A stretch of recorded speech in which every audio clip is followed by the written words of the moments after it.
Okay, this is our 140 litre 12 volt solar powered esky. You can see this is the esky we've completely made ourselves from fiberglass. This is the compressor. Okay, there's the thermostat. The wiring goes up to it. There's a regulator there, and on top there's solar panels on the top of the cabin of the boat. And as you can see, this is operating now. If I lift this,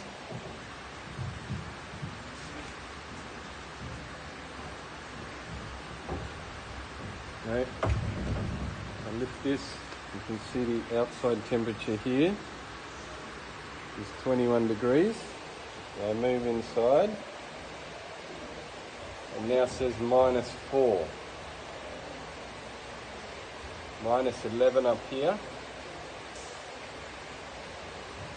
That's off the plate. So if you put something inside here, the walls are thick enough,